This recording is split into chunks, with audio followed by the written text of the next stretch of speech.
नमस्कार, मैं हूं आप सबों के साथ मनोज सिंह। इन दिनों खास तौर पर महंगाई के बढ़ते दौर में चूल्हे तक इसका असर देखने को मिल रहा है। खास तौर पे सब्जियों में मिलावट की जाने वाली टमाटर और प्याज के मूल्य लोगों को रुलाने में कामयाब हो रहा है। बेहताशा वृद्धि 60 रुपये से अधिक प्रति किलो की दर से इन दिनों बाजार में टमाटर और प्याज के भाव मिल रहे हैं। आखिर क्या वजह है, किन कारणों से ये स्थिति बनी है, तमाम बातों पर आज हम बात करेंगे। और हमारे साथ मौजूद हैं स्टूडियो में रितेश कुमार, खाद्य प्रसंस्करण पदाधिकारी और विशेषज्ञ। इनसे हम सीधे जानेंगे। सबसे पहले आपका बहुत बहुत स्वागत है रितेश जी। धन्यवाद मनोज जी। टमाटर और प्याज जो अमूमन लोग हर घर में उपयोग होता है, लेकिन इन दिनों इसके रेट में काफ़ी बेहताशा वृद्धि देखी जा रही है। वजह क्या है झारखंड में इस तरह के?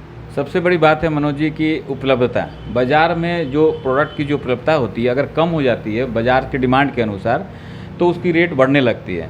और ये देखा जाता है कि कुछ तक स्टोरेज की कमी के कारण हम साल भर प्याज को नहीं रख पाते हैं, है ना। और नहीं रखने के कारण होता है कि बाहर से प्याज का आवक करना पड़ता है, मतलब मंगवाना पड़ता है, जिसके कारण मनचाहे दाम में जो ट्रेडर्स होते हैं वो बेचते हैं।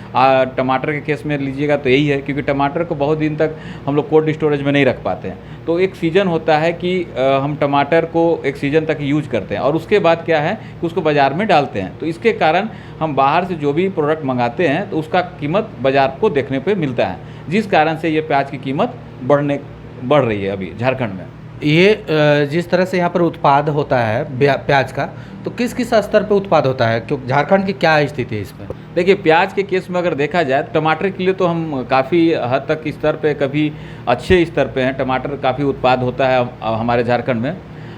लेकिन अगर हम प्याज की बात करें तो प्याज यहाँ पे नहीं होता है। प्याज जो होता है आपके पड़ोसी राज्य जो है बंगाल और बिहार में, इसमें उत्पाद जो मात्रा होती है प्याज की काफ़ी अधिक होती है। तो इसको देखते हुए हम जब भी अगर देखें तो इसका जो भी बाज़ार के अनुसार हम बिहार की ओर देखते हैं या बंगाल की ओर देखते हैं। तो एक यही है लोगों का मानना है कि हम बाहर से सामान मंगाकर यहाँ पर बेचते हैं। छोटे स्तर पर देखें तो यहाँ प्याज की जो पैदावार होती है, ऐसा नहीं कि नहीं होती है, लेकिन छोटे स्तर पे होती है यहाँ पे। तो जिसके कारण बाहर देखना पड़ता है और जिसके कारण यहाँ पे तेज मंदी होता रहता है। यानी प्याज की हमेशा से झारखंड में कमी रही है? हाँ, कमी रही है। हमारा भूमि जो है उस स्तर का नहीं है, लेकिन टमाटर के लिए हमारा भूमि स्तर काफ़ी अच्छा है, तो हम टमाटर के लिए काफ़ी प्लस पॉइंट में रहते हैं। लेकिन एक सीजन तक ही रहते हैं, क्योंकि हमारे पास स्टोरेज की कमी है, उसका कोई वैल्यू एडिशन प्रोडक्ट नहीं बना पाते हैं ज़्यादा। केवल टमाटर सॉस और टमाटो केचप पे ही हम ज़्यादा ध्यान दे पाते हैं। तो टमाटर को के लिए हम लोग प्लस पॉइंट में है, लेकिन थोड़ा सा और अगर कोशिश करें तो टमाटर के अधिक तरह के प्रोडक्ट भी हम बना सकते हैं। उसी तरह से प्याज में हमारे पास प्लस पॉइंट है नहीं, तो हम जो भी करेंगे तो बाहर के राज्यों पे आश्रित होकर करेंगे। यानी हम दूसरे राज्य में प्याज और ये टमाटर में भी निर्भर हैं? हाँ, टमाटर में हम स्वावलंबी हैं। यहाँ के मिट्टी की अगर बात की जाए झारखंड में, तो क्या समीपवर्ती क्षेत्र, अगर बिहार की बात की जाए या उड़ीसा की जाए, वहाँ सरप्लस होते हैं प्याज? हाँ, तो देखिए, प्याज सरप्लस जो होता है, बिहार अगर देखें ना तो बिहार देश में चौथे नंबर पे है प्याज के उत्पादन में, उसका भागीदारी चौथे नंबर पे है। बंगाल का दूसरा या तीसरा नंबर पे है। तो प्याज की उपलब्धता वहाँ ज़्यादा है, तो वो लोग क्या करते हैं, जितना भी प्याज बचता है वो बाहर के राज्यों को दे देते हैं या बाहर के देशों में बेच देते हैं। लेकिन बाहर के देशों में बेचने के लिए उनको वैल्यू एडिशन करना पड़ता है, उनका प्रसंस्करण करना पड़ता है, तब वो बाहर बेच पाते हैं। वहीं पे आप अगर गुजरात की बात करें तो गुजरात हम देखें 9वें नंबर पे उत्पादन में, लेकिन अगर एक्सपोर्ट की बात करें ना तो वो सबसे ज़्यादा एक्सपोर्ट करता है प्याज को वहाँ से। वहाँ पे तटवर्ती इलाका है, जिससे वो बाहर के देशों में उसका फ्लैक्स बनाकर, पाउडर बनाकर और अलग अलग तरीके का प्याज का जो वैल्यू एडिशन प्रोडक्ट बनाते, प्रोसेसिंग करके बाहर बेच देते हैं। तो उनके लिए सेहत है। लेकिन हमारे लिए जो है मार्केट में सीधे तौर पे हम प्याज पे रोकथाम नहीं कर सकते। लेकिन हाँ, अगर प्याज की उपलब्धता को देखते हुए एक समय पे हम उसका प्रोसेसिंग कर लें, उसका कुछ प्रसंस्करण उपयोग करके वैल्यू एडिशन प्रोडक्ट बना लें, तब इसको हम लोग कंट्रोल कर सकते हैं। यही एक उपाय है। अगर यहाँ पर प्रोसेसिंग की बात की जाए, वैल्यू एडिशन की बात करते हैं आप, क्या करना पड़ेगा किसानों को इसके लिए? देखिए, किसानों क्योंकि आम किसान तो ये कर नहीं सकता है। नहीं, आम किसान नहीं करेगा। आम किसान उपजाऊ ज़मीन का उपयोग करेगा। जैसे बिहार के रिस्पेक्ट में भी हम देखें तो उपजाऊ ज़मीन का उपयोग करेगा, वह खेती करके प्याज का उत्पादन करेगा। उत्पादन करने के बाद वो स्टोर करने तक का काम करता है। उसमें से कई किसान जो हैं जो ये एंटरप्रेन्योर हैं, जो बिजनेस व्यवसाय करना चाहते हैं, तो वो ऐसा क्या करके ना छोटे छोटे यूनिट लगा सकते हैं प्याज का। उसका स्टोरेज जो पहले से करते आ रहे हैं, उनको पता है कंडीशन प्याज का क्या है, उत्पादन होता है, उसको कितने समय तक हम सुरक्षित रख सकते हैं। उसके बाद उनको पता है कि 3 से 4 महीने सुरक्षित रखेंगे, उसके बाद उसको प्रसंस्करण करके हम उसका कोई प्रोडक्ट बनाकर मार्केट में बेच सकते हैं। अच्छा, ये प्याज की जहाँ तक बात करते हैं हम, तो प्याज तो एक नेशनल और इंटरनेशनल लेवल पे भी इसकी कालाबाजारी की बातें सामने आती है।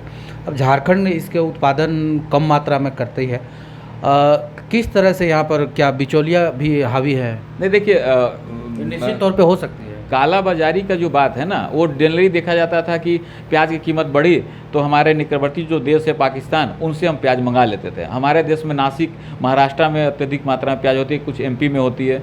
तो काला बाजारी में बाहर के लोग करते हैं, हमारे यहाँ ऐसा ट्रेडिशन है, क्योंकि प्याज का खपत जो है हमारे देश में बहुत ज़्यादा है, तो प्याज का उत्पादन भी होता है और खपत भी होता है। तो उस केस में कभी भी प्याज की उपलब्धता हमारे यहाँ कम हुई है तो हम निकट राज्य देश जो है उनसे हम मंगाने का काम करते हैं। लेकिन इधर कुछ सालों से क्या है कि ये जो प्रोसेस है वो बंद हो गया है, जिसके कारण अचानक से प्याज की कीमत बढ़ जाती है और अचानक से घट जाती है। जब उत्पादक बढ़ती है तो अब प्याज की कीमत आप 10 से 15 रुपये तक देखते होंगे। ये तो बड़े व्यवसायियों का बात हुआ, अगर छोटे व्यवसायी जो हैं यहाँ पर उनके अगर बात की जाए तब क्या?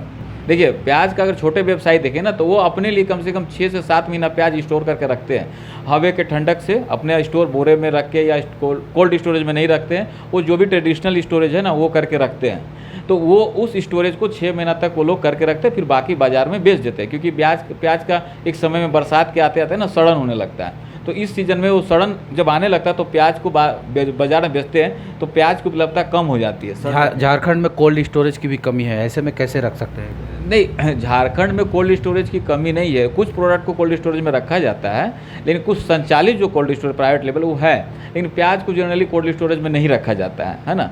वो ट्रेडिशनल मेथड से ही सबसे अधिक रखा जाता है कि पंखा का हवा से, और एक्चुअली हवा का जो आदान प्रदान है ना वो उससे होता रहे, तभी वो प्याज सुरक्षित रहता है। अगर आप कोल्ड स्टोरेज में रख देंगे या बंद कमरे में रख देंगे तो प्याज बहुत दिन तक टिकने वाला नहीं है।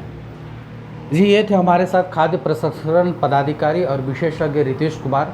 इन्होंने जिस तरह से बताया कि प्याज हो या टमाटर, इन्हें संरक्षित और भंडारण करने की आवश्यकता है।